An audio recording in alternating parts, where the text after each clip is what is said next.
फिलिस्तीनियों पर इजरायली हमलों के खिलाफ दुनिया भर में अवामी सतह पर नाराजगी का इजहार किया जा रहा है, लेकिन अरब और इस्लामी ममालिक की खामोशी पर आवाम सख्त नाराज है। सोशल मीडिया में बैतुल मुकद्दस और उसके एहतराफ इजरायली बमबारी से तबाही की तस्वीर के साथ अरबों को जोड़ते हुए ये तासुर देने की कोशिश की गई है कि अरब ममालिक तबाही का तमाशा देख रहे हैं। सोशल मीडिया पर वायरल हो रही ये तस्वीर खुद अपने आप में एक कहानी बयां कर रही है। तस्वीर को सोशल मीडिया के मुख्तलिफ प्लेटफॉर्म पर वायरल करते हुए आवाम ने अरब मुल्कों की खामोशी को सख्त तनकीद का निशाना बनाया और कहा कि अगर अरब मुल्क मुत्तहिदा तौर पर फिलिस्तीन की तायद का फैसला करे तो इसराइल की फिलिस्तीन की तरफ से आंख उठाने की हिम्मत नहीं रहेगी। आवाम का तासुर है कि अरब ममालिक सिर्फ जुबानी हमदर्दी और मजम्मत तक महदूद हो चुके हैं। तबाही और बर्बादी पर अरब हुक्मरान इसराइल के खिलाफ कार्रवाई के बजाय अपने रोज के मामूलात और सरगर्मियों में मसरूफ हैं। गाजा में इजरायली फौज की शदीद बमबारी के दरमियान हमास तंजीम ने कहा कि वो अगले चंद दिनों में गैर मुल्की यरगमालियों को रिहा कर देगा। इसके साथ हमास ने इस अज़्म का इजहार किया है कि वो गाजा को इजरायली फौज के लिए कब्रिस्तान बना देगी। आपको बता दें कि फिलिस्तीन में कायम तंजीम ने 7 अक्टूबर को होने वाले अचानक हमले के बाद 230 से ज्यादा अफराद को यरगमाल बना लिया था, जिसमें 1400 से ज्यादा अफराद मारे गए थे। उधर अक़वाम मुत्तहिदा के इदारे यूनिसेफ ने इसराइल और हमास के दरमियान जंग में मारे जाने वाले छोटे बच्चों की बढ़ती हुई तादाद को हौलनाक करार देते हुए कहा कि गाजा हजारों बच्चों का कब्रिस्तान बन चुका है। गाजा में वजारत सेहत ने कहा कि इजरायली हमलों में 8525 अफराद हलाक हुए, जिनमें ज्यादातर आम शहरी और 3500 से ज्यादा बच्चे थे। इजरायली फौज और हमास गाजा में सख्त जंग में मसरूफ है, जहां एक संगीन इंसानी बहरान बढ़ चुका है और बेघर हुए फिलिस्तीनी खानदान अपने प्यारों की तलाश में मलबे की खाक छान रहे हैं। दिल्ली के वजीर आला अरविंद केजरीवाल ने आज एक प्रेस कॉन्फ्रेंस से खिताब किया। इस दौरान उन्होंने एमसीडी के सभी मुलाजमीन को पक्का करने का ऐलान किया। सीएम केजरीवाल ने कहा कि कल हमारी म्युनिसिपल काउंसिल की मीटिंग हुई थी। मीटिंग में 5000 सफाई कारकुनों को मुस्तकिल करने की तजवीज पास की गई है। आज आप लोगों को एक खुशखबरी देने के लिए मैं आया हूं। कल नगर निगम की सदन की मीटिंग हुई थी और उसमें प्रस्ताव पारित करके ये मंजूरी दे दी गई है कि नगर निगम के लगभग 5000 सफाई कर्मचारियों को पक्का किया जाएगा। वो सफाई कर्मचारी जो कच्चे थे उनको पक्का किया जाएगा। जनवरी में हमारी सरकार बनी थी नगर निगम में, तब से लेके आज तक लगभग 6494 सफाई कर्मचारियों को हम लोग पक्का कर चुके हैं। चलिए खबरों की शुरुआत करते हैं। वजीर आजम नरेंद्र मोदी और बांग्लादेश की वजीर आजम शेख हसीना ने मुश्तरका वीडियो कॉन्फ्रेंसिंग के जरिए 3 हिंदुस्तानी इमदाद याफ्ता तरक्याती मंसूबों का इफ्तिताह किया। आपको बता दें कि इन 3 मंसूबों में Akhaura Agartala cross border rail link, खुल्ला मोगला पोर्ट रेल लाइन और बांग्लादेश के रामपाल में मैत्री सुपर थर्मल पावर प्लांट की यूनिट 2 शामिल हैं। हिंदुस्तान और बांग्लादेश के दौरान पीएम मोदी ने दोनों मुल्कों के रिश्तों पर भी बात की। इस मौके पर हिंदुस्तान और बांग्लादेश के बीच 3 हिंदुस्तानी इमदाद याफ्ता तरक्याती मंसूबों के इफ्तिताह पर पीएम शेख हसीना ने कहा, मैं दोनों मुल्कों के बीच दोस्ती के बंधन को मजबूत करने की आपके अज़्म के लिए शुक्रिया अदा करती हूँ। आपको बता दें कि बांग्लादेश भारत का पड़ोसी राज्य तो है ही, साथ में मित्र देश भी है। भारत और बांग्लादेश के बीच काफी मजबूत रिश्ते हैं। कि हम एक बार फिर भारत बांग्लादेश सहयोग की सफलता को सेलिब्रेट करने के लिए एक साथ जुड़े हैं। हमारे संबंध निरंतर नई ऊंचाइयां छू रहे हैं। पिछले 9 वर्षों में हमने मिलकर जितना काम किया है, इतना काम कई दशकों में भी नहीं हुआ था।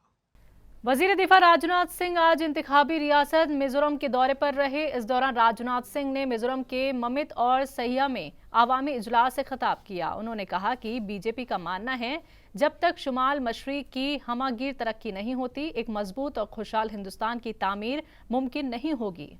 मैं भारतीय जनता पार्टी यह मानकर चलती है जब तक नॉर्थ ईस्ट का डेवलपमेंट कॉम्प्रिहेंसिव डेवलपमेंट नहीं होगा, तब तक हम जिस एक बहुत ही स्ट्रांग, प्रॉस्परस और सेल्फ रिलायंट भारत का निर्माण करना चाहते हैं, वैसे भारत का निर्माण करना संभव नहीं हो पाएगा।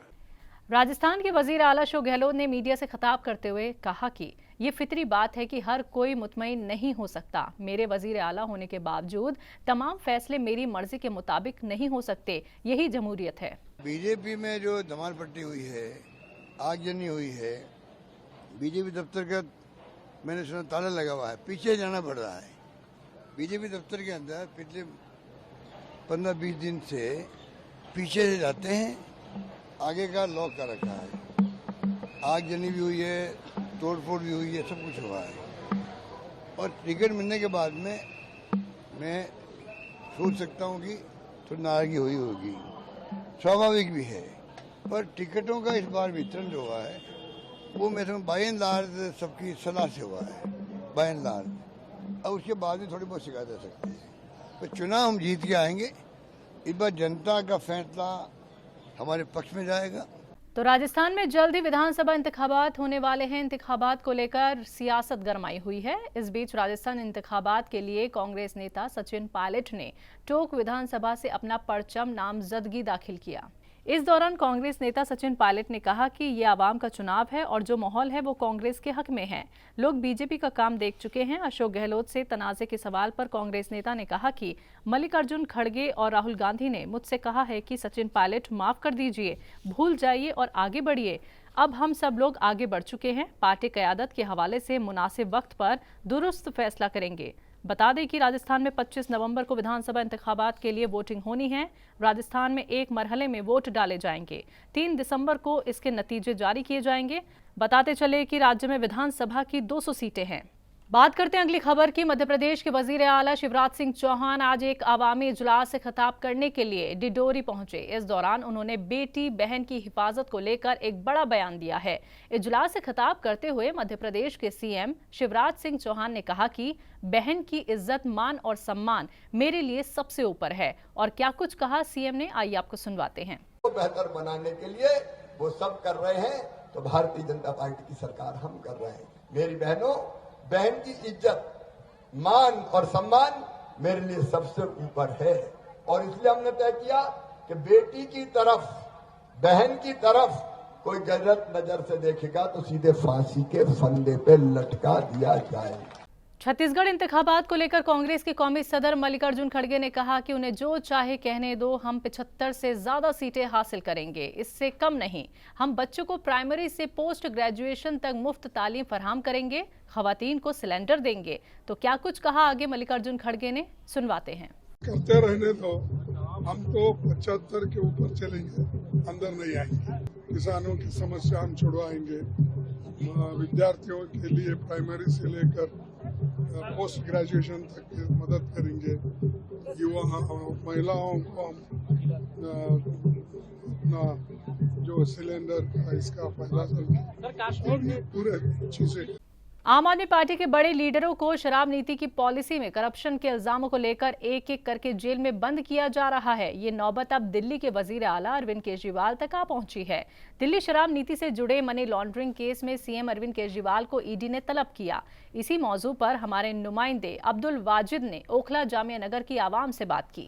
दिल्ली के ओखला जामिया नगर इलाके के बटला हाउस में इस वक्त मैं मौजूद हूँ और जिस तरीके से शराब नीति का ये मामला चल रहा है, जैसे सबसे पहले सत्येंद्र जैन को अंदर किया गया स्वास्थ्य मंत्री, फिर डिप्टी सीएम, फिर एमपी संजय सिंह, और अब जिस तरीके से ईडी ने दिल्ली के मुख्यमंत्री केजरीवाल को नोटिस जारी करके पूछताछ के लिए बुलाया है, इसमें लोगों की राय क्या है, क्या लोग इसको किस तरीके से देखते हैं, आवाम किस तरह देख रही है ईडी की इस कार्रवाई को, और जो केजरीवाल को ईडी का नोटिस जारी किया गया है वही जानने की हम कोशिश करेंगे यहाँ पर, और आपको भी सुनवाने की कोशिश करेंगे कि आवाम इस पूरे मामले पर क्या सोचती है। ये कार्रवाई जो है ये तो जोर ज़बरदस्ती है, उनका सत्ता है, सत्ता का गलत इस्तेमाल कर रहे हैं वो लोग।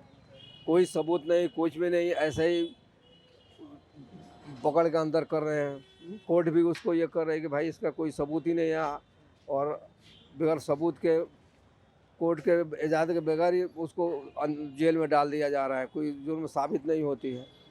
तो ये तो सरासर ये है, मतलब हुकूमत की उनका जो ये एजेंसियां हैं उनको गलत इस्तेमाल किया जा रहा है, समझे कि नहीं, यही है। और सब मिला के वही है, बस इनको आम आदमी पार्टी को बदनाम करना, परेशान करना, बस यही है बस। देखिए, सेंट्रल गवर्नमेंट जो है ईडी का मिसयूज़ कर रही है और जितने भी उनके अपोजिशन लीडर्स हैं उनके सब के खिलाफ जो है ईडी रेड मार रही है और ये दबाना है, अपोजिशन को दबाना है और जो अपोजिशन के बड़े लीडर हैं उनको दबाना है ताकि हमारी सरकार आ जाए। विकास बिल्कुल, तरक्की कुछ नहीं। देखिए जैसे कि अभी अशोक गहलोत के बेटे के खिलाफ ईडी ने कार्रवाई की है, इसी हिसाब से जो है जैसे जैसे नज़दीक इलेक्शन आते हैं वैसे वैसे केंद्र सरकार ईडी का इस्तेमाल करती है ताकि ये लोग डर जाएं। जैसे कहा जा रहा है कि 2024 में प्रधानमंत्री का चेहरा हो सकते हैं केजरीवाल, क्या इसलिए भी इस तरह की कार्रवाई? हाँ, ये तो होप है लोगों का, ये ऐसा है। बाकी नेशनल इस पे आएगी तभी तो होगा। अभी तो वो स्टेट में है या एक दो स्टेट में और कवर किया है, उसके बाद जो है अब पूरा भारत है, पूरे भारत में वो कैसे इसको पब्लिक को अपनी तरफ मोटिवेट करेंगे वो तो समय बताएगा, आने वाला इलेक्शन ही बताएगा। केजरीवाल को भी जो है ईडी का नोटिस भेजा है, बताया जा रहा है कि कल गिरफ्तारी हो सकती है। ये तो करना ही है इन लोगों को, ये तो क्या नाम है, सियासत है सभी चल रही है इन लोगों की, बीजेपी वालों की। क्यों ऐसी सियासत कर रहे हैं, क्या लग रहा है आपको? अब इनको हटाना है आपको यहाँ से, दिल्ली से खत्म करना है, यहाँ से दिल्ली से बिल्कुल इनको।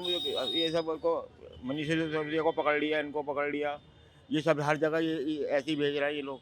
नहीं तो अगर दिल्ली का मुख्यमंत्री जेल में चला जाएगा तो दिल्ली को संभालेगा कौन? दिल्ली को संभाले कौन? ये बीजेपी वाले अब संभाल रहे हैं, गवर्नर संभाल रहा है इनको। बीजेपी उनका क्या है, वो केजरीवाल के हाथ में तो कुछ भी नहीं है, सब गवर्नर के हाथ में है। तो ये सही कार्रवाई हो रही है या सियासत? बिल्कुल गलत हो रही है, बिल्कुल गलत हो रही है। सही आदमी जो बैठा हुआ है उसको जो है जीने का वो नहीं है। केजरीवाल को तो भाई ये जरूर घेरेंगे क्योंकि इन्हें खतरा है। भाई ये हार ना जाए। देखो अब 24 में आएंगे तो इनको वोटों से खतरा है। केजरीवाल को ये खुद हटाएंगे, कुछ दिन में देख लेना ये अंदर होगा, क्योंकि इनकी ये चाल बहुत बेहतरीन है। साफ तौर पर आपने सुना होगा, यहाँ पर तमाम लोगों की राय जो है वो यही है कि ये जो पूरा मामला है कहीं ना कहीं लोग इसको आने वाले 2024 में जो इलेक्शन है उससे जोड़ करके इस पूरी कार्रवाई को देख रहे हैं और उनका साफ तौर पर आवाम का यहाँ पर यह भी कहना है कि ये सिर्फ एक सियासी माहौल तैयार किया जा रहा है केजरीवाल सरकार के खिलाफ। दिल्ली से तहज़ीब टीवी के लिए मैं अब्दुल वाजिद चिश्ती निज़ामी।